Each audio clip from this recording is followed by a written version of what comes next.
Hello and welcome to our YouTube channel.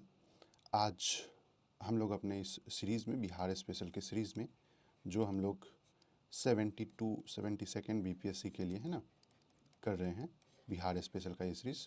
इसमें बिहार के इतिहास के स्रोत शुरू करेंगे। जैसे अभी तक हम लोगों ने जो वीडियोस किए हैं, जो वीडियोस देखे हैं, उसमें हम लोगों ने बिहार की ज्योग्राफी, कंप्लीट बिहार की ज्योग्राफी, ठीक है, मैप के आधार पे हम लोगों ने पढ़ा है ना।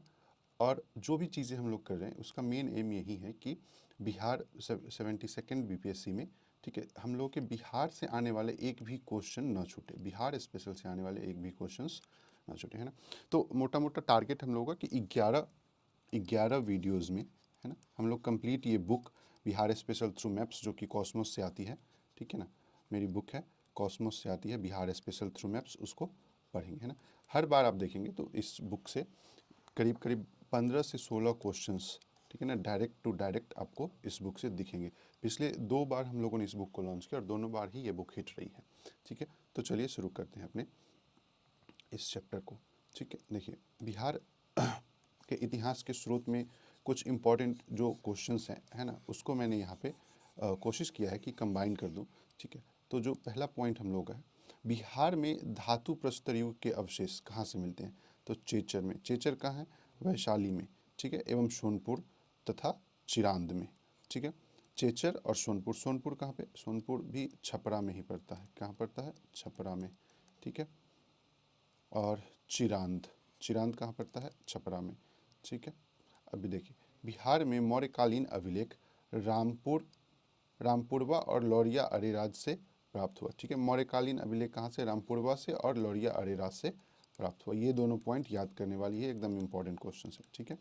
उसके बाद बिहार में गढ़वाल के अधिपत्र का प्रमाण, ये क्वेश्चन अभी तक नहीं पूछा गया है, लेकिन गढ़वाल के अधिपत्र का प्रमाण जो है ना, मनेर ताम्रपत्र से प्राप्त होता है। ये इंपॉर्टेंट है, हालांकि पूछा नहीं गया है, लेकिन बहुत संभावना है कि इसको कभी ना कभी पूछ देगा, ठीक है। पाल शासकों के संबंध में जानकारी देवपाल के मुंगेर अभिलेख, ठीक है, नारायण पाल का भागलपुर अभिलेख से प्राप्त होता है। देवपाल का मुंगेर अभिलेख और नारायण पाल का भागलपुर अभिलेख से। बिहार में स्थित महाजनपदों के बारे में जानकारी अंगुत्तर निकाय से मिलती है, ठीक है।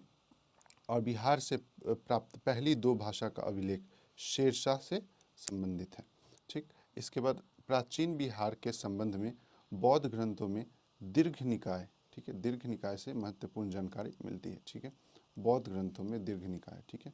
उसके बाद बिहार में पूर्व ऐतिहासिक काल का आरंभ कब होता है? 40,000 ईसा पूर्व से। कब होता है? 40,000 ईसा पूर्व से। बीपीएससी में पूछा हुआ क्वेश्चन है, ठीक है, पूछा हुआ क्वेश्चन है, ध्यान रखेंगे, ठीक है। पूर्व ऐतिहासिक काल में कुल्हाड़ी, चाकू, मृद भांड जैसे अवशेष प्राप्त हुए, ठीक। ये तो बस लिखने के लिए था, ठीक है। इसके बाद मध्यवर्ती प्रस्तर युग के साक्ष्य मुंगेर से तथा ताम्र प्रस्तर युग के अवशेष चिरांद से, ठीक है। देखिए, मध्यवर्ती प्रस्तर युग मुंगेर मौमा, ठीक है, और ताम्र प्रस्तर युग चिरांद, ठीक है। उसके बाद शतपथ ब्राह्मण में बिहार को विदेह राज्य के रूप में वर्णित किया गया। तो विदेह से अगर पूछा जाए विदेह किस राज्य के बारे में कहा गया, तो किसके बारे में कहा गया? बिहार के बारे में। यहीं पे आर्यों के आगमन की चर्चा भी है। उत्तर वैदिक काल का महत्वपूर्ण राज था विदेह, ठीक है। ये कब फेमस था विदेह? उत्तर वैदिक काल में। देखिए, वैदिक काल का विभाजन याद है ना, वैदिक काल का विभाजन, ठीक है ना, वैदिक काल का विभाजन, ठीक है। उत्तर वैदिक काल, ठीक है, ऋग्वैदिक काल। तो उत्तर वैदिक काल कब से कब माना जाता है? उत्तर वैदिक काल माना जाता है 1000 से 600 बीसी, और ये माना जाता है 1500 से 1000 बीसी, ठीक है ना। तो इसमें जो बाद वाला था, जो वैदिक काल का जो बाद का समय था, यानी कि 1000 से 600 बीसी वाला जो समय था, उसमें बिहार को विदेह कहा जाता था। उस वक्त बिहार फेमस था। बिहार में स्थित वज्जी गणराज्य 8 कुलों का एक संघ था। वज्जी गणराज्य था, ठीक है। दुनिया का पहला गणराज्य वज्जी संघ था, जिसकी राजधानी वैशाली थी, और ये 8 कुलों के एक संघ से बना हुआ था। बहुत इंपॉर्टेंट है ये 8 कुल वाला पॉइंट, ठीक है। 6ठी शताब्दी में विश्व की प्रथम गणतंत्रात्मक व्यवस्था वैशाली में थी। मगध की प्रथम राजधानी गिरिब्रिज था, ठीक है, पूछा हुआ है। सब लगभग क्वेश्चंस इसमें इंपॉर्टेंट है। सियर उल मुताखरीन की रचना गुलाम हुसैन तबातई गुलाम हुसैन तबातई ने की थी। यह भी बिहार के संबंध में महत्वपूर्ण जानकारी देता है।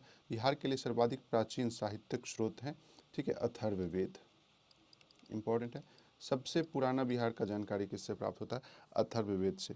16 महाजनपद में से बिहार में 3 महाजनपद रहे हैं, ठीक है, 3 महाजनपद रहे हैं। और अंग महाजनपद जो है वो भागलपुर एवं मुंगेर वाले क्षेत्र को कहा जाता है। ठीक, क्लियर है पॉइंट यहाँ तक? क्लियर है।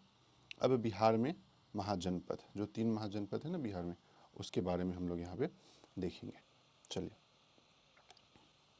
16 महाजनपद में 16 महाजनपद में बुद्ध के जन्म से पूर्व 6ठी शताब्दी ईसा पूर्व में भारत 16 महाजनपद में विभाजित था, ठीक है। इसमें से 3 अंग, वज्जी और मगध बिहार में थे। कौन कौन? अंग, वज्जी और मगध। अंग महाजनपद का प्रथम उल्लेख अथर्ववेद में है। अथर्ववेद में है, ठीक है। और हेनशांग ने इस स्थान को चेनपो कहा। क्या कहा है? चेनपो, ठीक है। इस राज्य में कुल 25 राजा थे। अंग महाजनपद में आधुनिक बिहार के भागलपुर एवं मुंगेर जिला, हम लोगों ने ऊपर भी इसको देखा है। इंपॉर्टेंट पॉइंट है, याद रखिएगा, जब एग्जाम में है तो घबराना नहीं इनसे। अंग महाजनपद की राजधानी चंपा थी, ठीक है। इस साम्राज्य के अंतिम 3 राजा का नाम है दधिवाहन, द्रदवर्मन और ब्रह्मदत्त, ठीक है, इंपॉर्टेंट है तीनों का नाम, ठीक, याद रखेंगे। मगध राजवंश के राजा बिंबिसार ने ब्रह्मदत्त के समय में इस राज्य को मगध साम्राज्य में मिला लिया।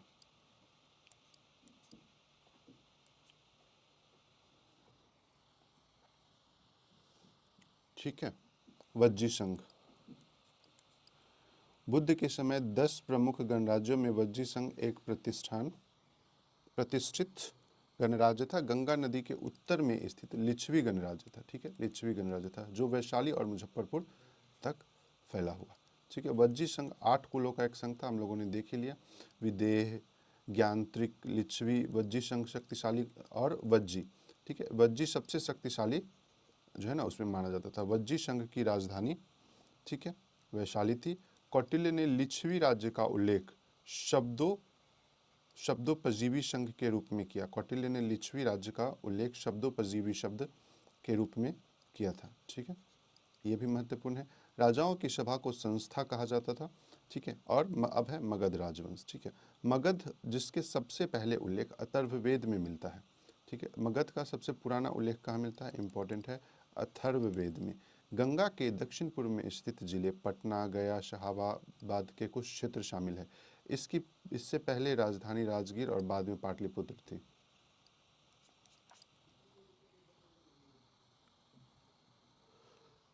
ठीक है। अब बृहद्रथ वंश, ठीक है।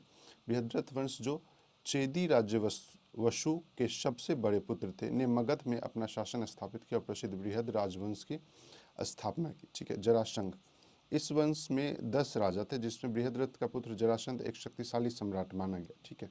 उसने चेदी, अंग, पुंड्र, वंगा, कलिंग पर अपना प्रभुत्व बढ़ाया और जरासंध का वध भीम द्वारा किया गया। एकदम याद रखिएगा, इम्पॉर्टेंट, भीम द्वारा किया गया। किसकी सहायता से? कृष्ण की सहायता से, भगवान कृष्ण की सहायता से। उनकी राजधानी गिरिब्रिज या राजगृह, जिसे वसुमती भी कहा जाता था। सहदेव के बाद 22 राजा हुए, ठीक है। और रिपुंजय आखिरी व्यक्ति था जिसने उसकी मंत्री पुलिका ने मार डाला, जिसे फिर से अपने बेटे को सिंहासन पर बिठाया था, ठीक है। अब बौद्ध धर्म के बारे में कुछ इंपॉर्टेंट जानकारी है, ठीक है, ये देख लेते हैं हम लोग पहले। बुद्ध का जन्म और प्रारंभिक जीवन से संबंधित बहुत सारे पॉइंट्स हैं, जैसे कि एक मिनट, ठीक है। सिद्धार्थ गौतम इनका जो है बचपन का नाम था। 563 ईसा पूर्व में कपिलवस्तु, आधुनिक नेपाल, ठीक है, में इनका जन्म हुआ था शाक्य राजकुमार के रूप में। ये शाक्य राजकुमार का अर्थ है इनका कुल जो है वो था शाक्य, ठीक है, शाक्य, ठीक है। कपिलवस्तु का साम्राज्य, उनका जन्म एक शाही परिवार में हुआ था, जिसमें उन्हें सभी प्रकार की सुख सुविधाएं और विलासिताएं प्राप्त थी, ठीक है। उनके पिता का नाम था राजा शुद्धोदन, ठीक है। कपिलवस्तु के इनको मतलब इसमें ना ये बातें लिखी हुई हैं कि इनसे संबंधित जो बहुत सारी इंपॉर्टेंट चीज़ें हैं, जैसे इनके पत्नी का नाम यशोधरा है, उनके पुत्र का नाम राहुल है, पिता का नाम शुद्धोदन है ना। देखिए, पत्नी का नाम यशोधरा है। गौतम बुद्ध जो है वो सत्य की खोज में संसार गृह त्याग करके निकले थे। ठीक है, जब वो घर त्याग करके निकले तो क्या देखे, वो एक बूढ़ा आदमी, एक बीमार आदमी, एक मृत आदमी को देखकर आश्चर्यचकित रह गए, है ना। उनको पता ही नहीं था, उनका बाप कभी उनको जानने ही नहीं दिया कि धरती पे ये सब चीज़ें भी हो रही है। ठीक। अब महाविनिष्क्रमण, खैर कहानी तो बहुत लंबी है, लेकिन हम लोग सिर्फ क्वेश्चन टू द फैक्ट्स के हिसाब से चलते हैं। ठीक है, महाविनिष्क्रमण, महान बलिदान। ठीक है, इसका अर्थ होता है शांति और ज्ञान की तलाश में अपनी पत्नी बेटे को छोड़कर निकल गए थे। ठीक है, अच्छा ये कब निकले थे? 35 वर्ष 29 वर्ष की आयु में निकले थे। ठीक है ना, यहाँ पे शायद नहीं लिखा है मैंने, लेकिन 29 वर्ष की आयु में निकले थे। फिर 6 वर्ष की तपस्या किया और 35 वर्ष की आयु में इनको ज्ञान की प्राप्ति हो गई।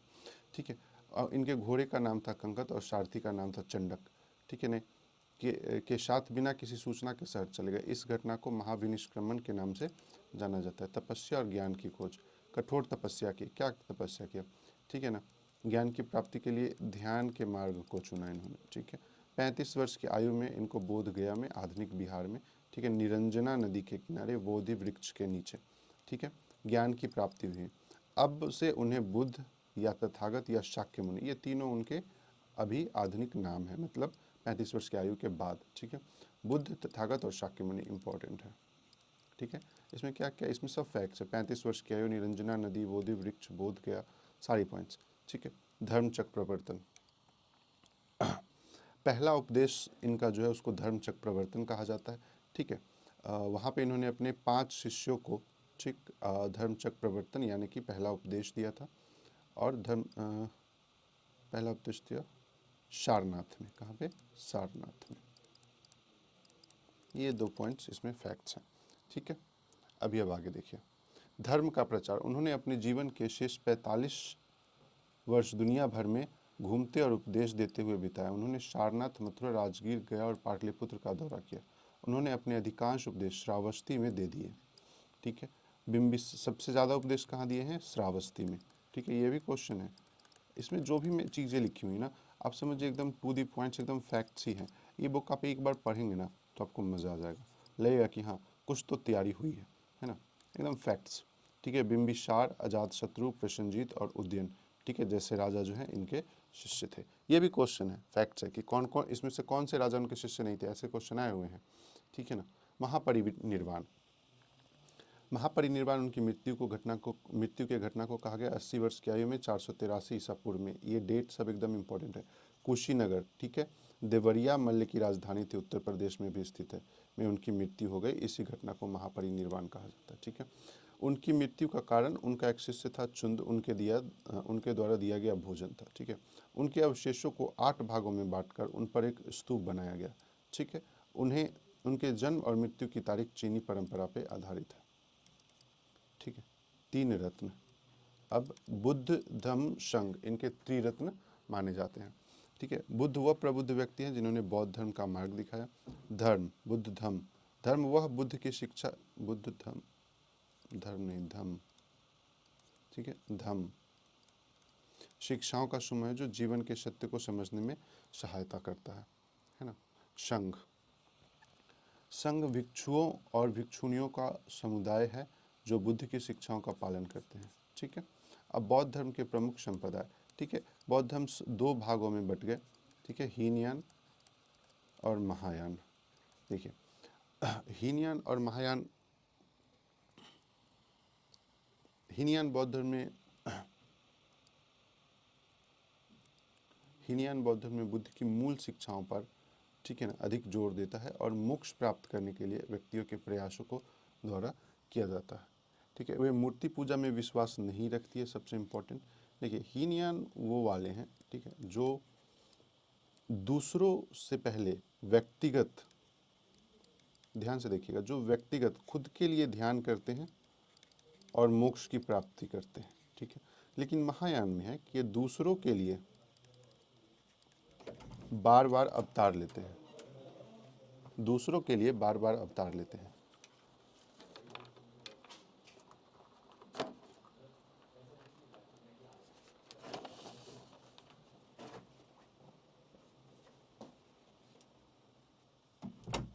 ठीक है, ये दूसरों के लिए बार बार अवतार लेते हैं। बोधिसत्व महायान में बोधिसत्व एक महत्वपूर्ण अवधारणा है।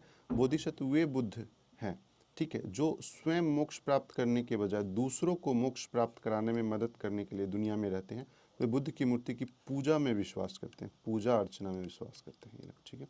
उसके बाद है एक इसमें अवतारवाद, ठीक है। अवतारवाद का विचार महायान में प्रचलित है, जिनके अनुसार बुद्ध विभिन्न रूपों में अवतार लेते हैं, ठीक है। क्लियर है यहाँ तक पॉइंट? चलिए देखिए, अब बुद्ध की संगति से संबंधित ना कुछ पॉइंट्स है। जैसे प्रथम संगति कब हुई, ठीक है, ये एक चार्ट है जो इस बुक में दिया हुआ है। अब आप बहुत सारे बुक्स में इसको देखेंगे, ठीक है ना, ट्यूशन में भी है, एनसीईआरटी में भी है, और जो भी टेक्स्ट बुक आप देख रहे होंगे सब ये चार्ट को देता है, ठीक है।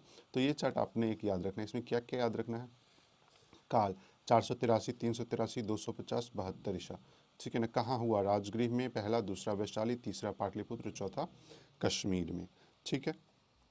इसके बाद इसमें है शासक अजातशत्रु, कालाशोक, अशोक, कनिष्क, और कौन इसके जो है अध्यक्षता की, तो पहला का महाकश्यप, दूसरा का शब्बकामी, तीसरा का मोगलीपुत्तिश, चौथा का वसुमित्र, ठीक है ना। ऐसे करके ये कंप्लीट हो जाता है, तो ये याद रखेंगे, ठीक है। इसके बाद आता है जैन धर्म, ठीक है। तो जैन धर्म से हम लोग नेक्स्ट वीडियो में करेंगे, ठीक। तो ये था कंप्लीट वीडियो आज का हम लोग का। इसको आप लोग देखिएगा, है ना, और अच्छा लगे तो इसको प्लीज़ लाइक, सब्सक्राइब, शेयर करिएगा चैनल को। हम लोग का मोटो है कि बिहार में ना बिहार स्पेशल के कंप्लीट ऐसे कराया जाए ताकि आप लोग को याद हो जाए वो, और है ना, इससे आने वाली जो लगभग 20 से 25 क्वेश्चन होते हैं बिहार से, इसमें से ना मैं ये तो नहीं कहूँगा कि 2500 क्वेश्चन आ जाए, लेकिन 15 से 16 क्वेश्चन जब आप ये 11 क्लास देख लेंगे तो उससे ज़रूर आएगा। आप चाहे आपको एक बार देख के याद हो, तो चाहे आप इसके नोट्स बना लेते हो, चाहे आप ये बुक्स ले लेते हो, करना आपको पड़ेगा ही। ये आप कर लेते हैं तो ये कंप्लीट हो जाएगा। So thank you so much for watching my video.